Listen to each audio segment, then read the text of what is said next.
Futurs Médias jàkkaarloo bi ñu am ci mbégte àndaat ak yéen waaye laata ñuy tàmbali di massawu njaboot ñi nga xam ni gaal ga suux ca Mauritanie ay doomu Sénégal dañ ca bokk baara la bàyyeekoo woon waaye ñu dëkk Karang ak gox yu bëri Île du Saloum ak feneen dañ ci am njaboot ay ndaw yoo xam ni dañoo loru noonu doon kon émigration clandestine.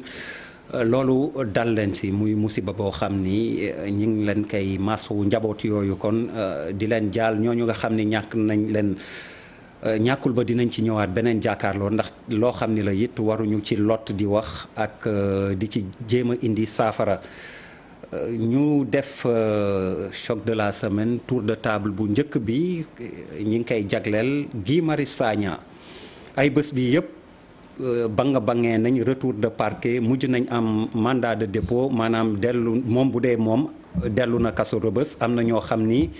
ku ci nekk mel ni docteur Babacar Diop muy jàll kaso Rebeussam bu njëkk ak ñi ñu àndal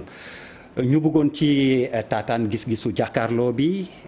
waaye ma présenté leen ñaari gan yiñ ci àndal di excuser Birima tamit ak Pape Djibril ñoom ñaar ñëpp dañoo tukki. Honorable député Demba Sow ñu ngi lay nuyu di la ziar. maa ngi lay fay Pape Abdoulaye. bu ñu demee tuuti ci kanam dinañ xam solo teewaay bi ak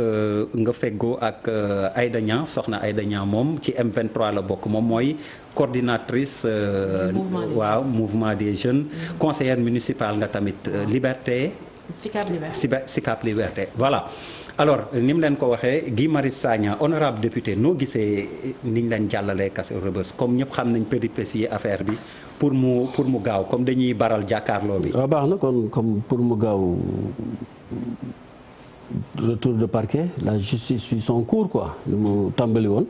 boo xam ne nit moom doomu aadama pour mu mënta doon ci àddina da nga ko yéene jàmm.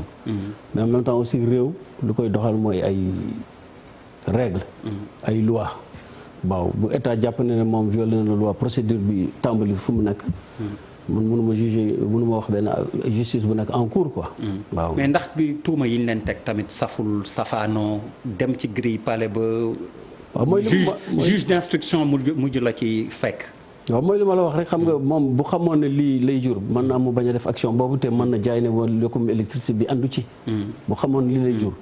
xam nga. mais en même temps li ma la wax. réew palais présidentiel grille sécurité affaire yu bëri quoi loolu lu mu ci mënta wax daal mooy la justice suit son cours quoi. alors Aïda yéen M23 nu ngeen jàngatee li dal Guy Marius ak ñi mu àndaloon. waaw man d'abord maa ngi nuyu ñi ñuy seetaan. et li ma mën a wax mooy Guy Marius di Babacar Diop sur le terrain dañu xamante. et du bi pouvoir bi ñëwee lañ leen xam sur le terrain avant 2011 ils étaient avec nous dans le M23 donc man awma lu ma ci wax lu dul am tiif parce que c'est des gens de principe ñoo xam ne ils ont été toujours sur le terrain pour se battre sur des principes muy Guy di docteur Babacar Diop qui est un prof d'université Babacar Diop c'était le président du JDS Jeunesse démocratique socialiste donc ci parti socialiste la nekkoon ñu xamee ci moom mu nekk jeune boo xam ni fu ko peuple bi mës a xaar dafa mës a nekk sur le terrain donc awma lu muy def lu dul di ko nakkarlu di wax ni en fait képp kuy citoyen sénégalais am nga le droit de faire des revendications et de demander des comptes maintenant yegg palais avec nu ñu koy waxetee les règles loolu mën nañ ko poser mais man à mon avis retour de parquet bi quand même c'est un peu trop. mandat de dépôt bi. waaw mandat de dépôt. Ils ont eu plusieurs fois effectivement des retours de parquet avant le mandat de dépôt. Charles Faye. waaw der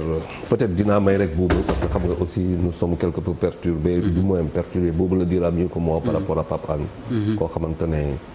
il a perdu son papa xam naa boobu yow laay bàyyi peut-être joxaat la parole centrale la ko nga gën a nga wax si loolu ñu ubbee ko foofu. continue loolu kañ na Charles. c'est tout démb la woon wala tey. waaw démb si guddi. waaw donc ñuy bon déjà damay commencer pour parce que bu ñu massawoo suñu doom yi nga xam ne ñoom ñoo. faatu ci ñooy loru du ñu masawu Sénégalais yi bàyyi Gambien yi parce que benn dëkk la. donc suñu doom yi nga xam ne aussi ay Gambien lañ te Sénégal bi la ñu wax donc ñëpp d'ailleurs mais ni mu ñu mettee ci Sénégalais yi noonu la ñu mettee ci Gambien yi. donc loolu je pense que débat gënu ko rëy il faut que débat boobu ñu teg ko ci table bi pour xam lan moo tax suñu ndaw yi di jël risque dem ba léegi waaw di dem ba léegi ak liñ ci wax yëpp donc war na am foo xam ne war nañ fa taxaw seetlu beneen bi mooy Oustaz Pape Hann nga xam ne kilifa la ci kër gi mais aussi koo xam ne sénégalais yu bëri dañ ko sopp vraiment mu am rôle bu extraordinaire bu muy joué ci diine bi en général du ma wax sax télé bi donc nit boo xam ne la aussi ku mës a am naqar wala lu la neex sax moom ci ñi fay njëkk la bokk donc ñu koy mass waajuram bu góor bu génn àdduna léegi laa ko jot téléphone mu ne vraiment xaritam la woon donc noonu la demee affaire bi moom ku nekk ak sa tour rek dañu ñaan yàlla mu yéex mais yàlla na ko yàlla vraiment xare àjjana.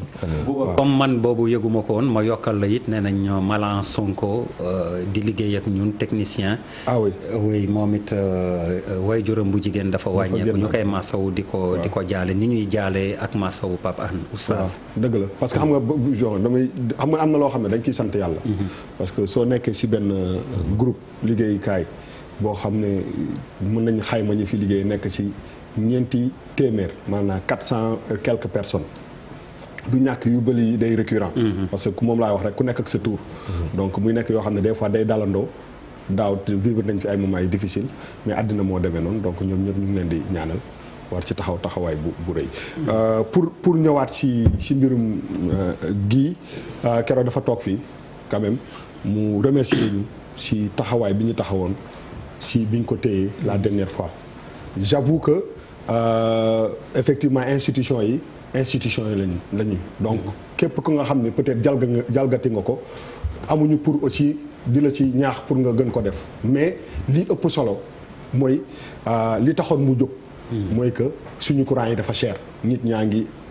sonn ci loolu te bu fekkee ne am na ay nit yoo xam ne dañu sacrifié wu même honorable député lu mu wax ni bu xamoon ni loolu moo ko fay xaar du ko def xamoon na lu fay xaar mais quand même dem na je pense que loolu ku nekk rek war nga ci mën a gis sa bopp am na ñoo xam ne peut-être bëggoon nañu dem mais mënuñu dem parce que am nañu truc donc rôle boobu mu joué je pense que ñun ñi nga xam ne ay Sénégal lañ dañ ko war a ñaanal yàlla mu génn ci tooxi duna yooyu parce que en réalité wër nañu àddina yëpp je pense am nañu occasion wër àddina su ma demee ba Washington DC ma gis nit taxaw ci buntu Maison Blanche di wax lu mu xalaat je pense que foofu la démocratie war a toll maintenant il faut que nit ñu bàyyi leen ñuy wax seen xalaat bu fekkee nag nit bi dañ ko jàpp mu am ay arme wala mu am ay loo xam ne war na mën a gaañ nit peut-être que loolu mën nañ ko discuter mais si taxawaay bi muy taxaw mënuñu def lenn lu dul di taxawaay bi ñu taxawoon di ñaan yàlla pour ñu libérer ko au plus vite parce que daf fi nekk quand même di xeex ay causes yoo xam ne causes yu juste la. alors Charles waaw merci Der man booba fu mu ko fa loolu laa gëm je pense que tey Sénégal toll na si wàllu niveau démocratie bu fekkente loolu la ñuy wax parce que am loo xam ne dañ koy wax mu am lu doon am lu ñuy wax lu doon Guy Marius Sagna ne peut pas être en prison pour avoir été si buntu palais quoi ça veut dire que kooku képp koo xamante ne démocratie nga gëm mënoo toog di discuter loolu pour comme booba lu mu ko wax loo xamante ne gis nga ko fële Washington DC gis nga Birmingham dans tous les jours dans tous les pays du monde am na loo xamante ne day symboliser une démocratie très forte et vitale boo xamante ne day dund te je pense que Guy Marius Sagna quelque part même il faut l'en remercier pour être justement cette espèce de baromètre de la démocratie c'est peut-être que ay lecture yoo xamante ne ay lecture yu bon mooy expliquer peut-être yenn lecture nga mën a am par rapport à des retours de parquet mais encore que ça c'est des procédures judiciaires mais lu gën a wër pour man mooy que dafa am loo xamante ne ça fait rire finalement quoi da ngay envoyé Guy Marius Sagna en prison pour s'être approché nga ne ay résistance ak yu demee noonu refus d'obtempérer tout ça on est d'accord mais 48 heures après tu as des Sénégalais qui meurent en mer c'est-à-dire quoi la vérité mooy que dans le même temps il y a des Sénégalais yoo xamante ne souffrir nañu parce que tout simplement ils ont été rôtis par la Sénélec mu am Sénégalais yoo xamante ne ils ont été délavés par la SDE alors finalement si am na ñoo xamante ne peut-être que leur place n'est pas forcément en liberté et je dis que Guy Marius Sagna je suis désolé mais sa place n'est pas en prison parce que tout simplement ce n'est pas un terroriste ce n'est pas un bandit c'est un politicien c'est un activiste et qu'il est dans son rôle maintenant à nous d'être plus intelligents que ça. Alors Malal l'affaire Guy Marius, ce qui est communément appelé maintenant l'affaire Guy Marius. Déjà ñu masawu ko parce que bu ñu la waxee mandat dépôt dans nos pays avec les conditions carcérales danga naan doo ko ñaanal nit pour avoir un peu connu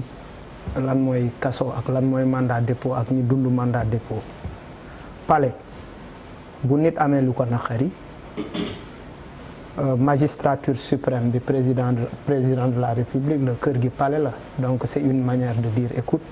je ne suis pas content dans le passé les gens se sont immolés devant le palais nit ñi taxaw nañ taal